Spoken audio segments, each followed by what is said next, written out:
Hello students, ये जो थे प्रमुख 5 लोगों का क्लिक है जिन्होंने कि नैम को बनाने में योगदान दिया था।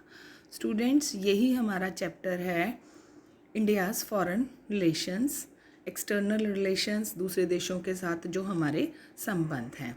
तो स्टूडेंट्स, इस चैप्टर को हम यहाँ से शुरू करेंगे, policy of non alignment. Cold War was just beginning and the world was getting divided into two camps. क्या इंडिया ने ऐसा करने का सोचा था कि हम इसमें शामिल हों या ना हों? तो ये पॉलिसी ऑफ नॉन अलाइनमेंट जो गुट निरपेक्षता की नीति थी, यह एक बहुत बड़ी इंसिडेंट था। पूरा का पूरा वर्ड जो था इम्पेरियलिज्म और कैपिटलिज्म दोनों चीज़ों में घूम रहा था। इम्पेरियलिस्टिक पावर्स थी और उनके छोटे जो थे दूसरे के साथ साथ कॉलोनिज़म हो रहा था। इससे क्या हुआ कि एशिया और अफ्रीका के जो कई देश थे वहाँ पर इंडिपेंडेंट मूवमेंट चला था, रिबलर मूवमेंट्स हुए थे। और इससे क्या हुआ कि भारत के जितने भी पॉलिटिक्स नेता थे वो दूसरे देशों के नेताओं के संपर्क में आए थे। जैसे कि सुभाष चंद्र बोस जी थे, उन्होंने आईएनए का गठन किया था। तो स्वतंत्रता आंदोलन के बाद भारत के दौरान ही, बाद भी और दौरान भी हमारे जो हैं इंडिया के रिलेशंस दूसरे देशों के साथ over India and overseas Indians during the freedom struggle बन चुके थे।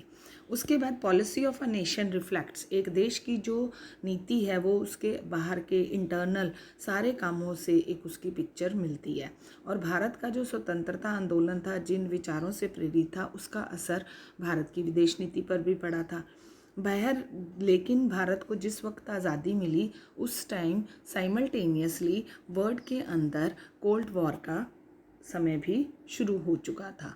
वर्ल्ड के अंदर कोल्ड वॉर का समय भी शुरू हो चुका था। फॉरेन पॉलिसी जो थी वो साइमल्टेनियसली कोल्ड वॉर के साथ साथ ही चल रही थी। ये देखिए, इस टाइम जो है सेकेंड वर्ल्ड वॉर के बाद कोल्ड वॉर भी शुरू हो गया था। यूएसए और यूएसएसआर के दोनों ब्लॉक्स चल रहे थे। और उसके बाद से UN the creation of nuclear weapons भी बन रहे थे, emergence of communist China and beginning of decolonisation भी हो गया था। So India's leadership had to pursue its national interest with the prevailing international contest. तो इसलिए भारत के नेताओं ने अपने राष्ट्रीय हित के लिए इसी संदर्भ के दायरे में अपना सिस्टम सेट किया था। अब आई इसके अंदर नेहरू का रोल की बात।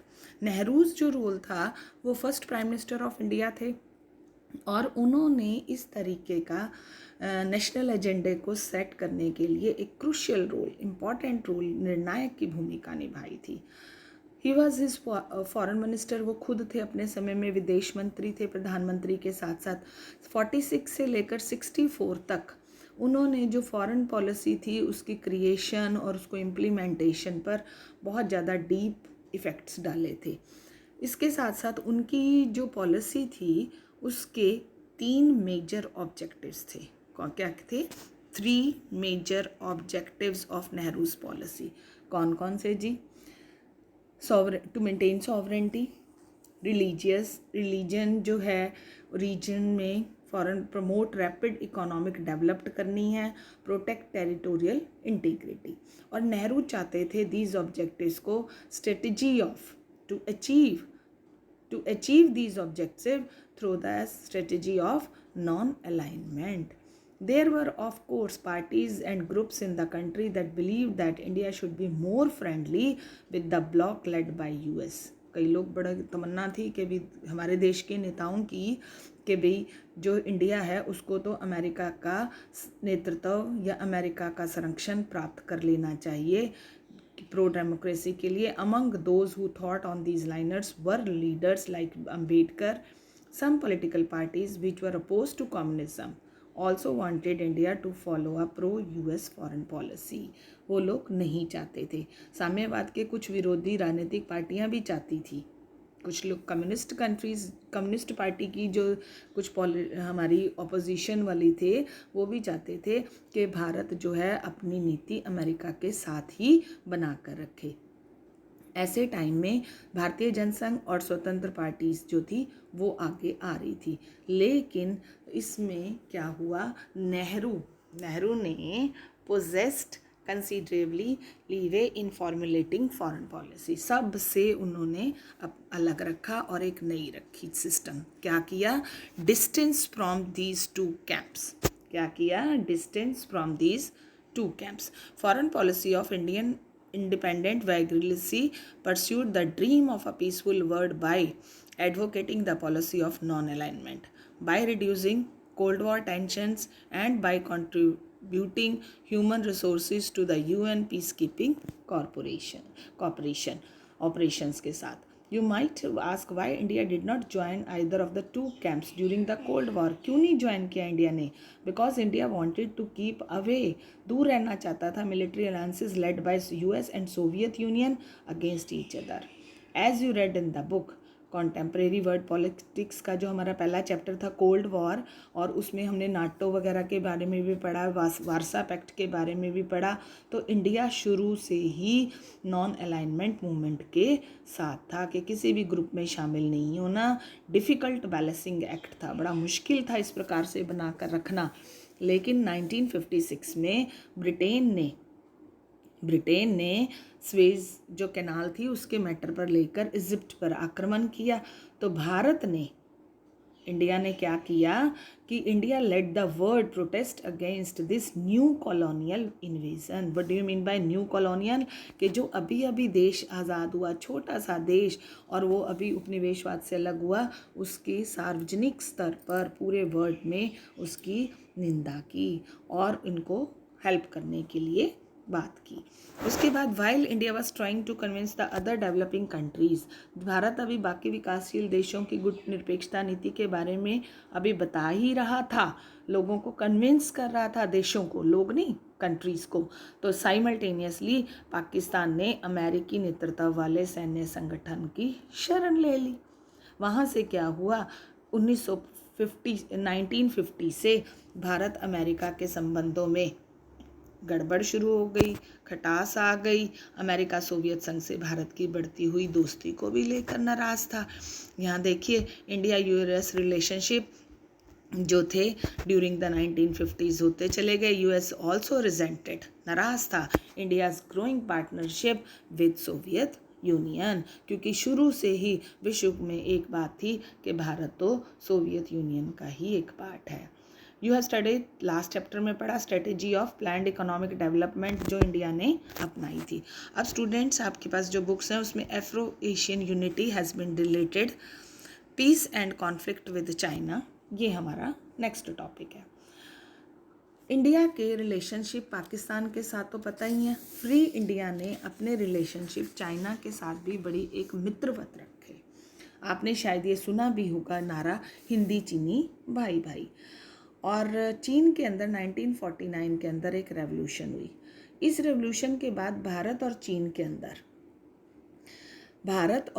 के अंदर कम्युनिस्ट गवर्नमेंट को क्या कहेंगे, फेवर देने के लिए, रिकग्निशन देने के लिए पूरे वर्ल्ड में इंडिया ही था। Nehru felt strongly for this neighbour that was coming out of the shadow of western domination and helped the new government in international forum.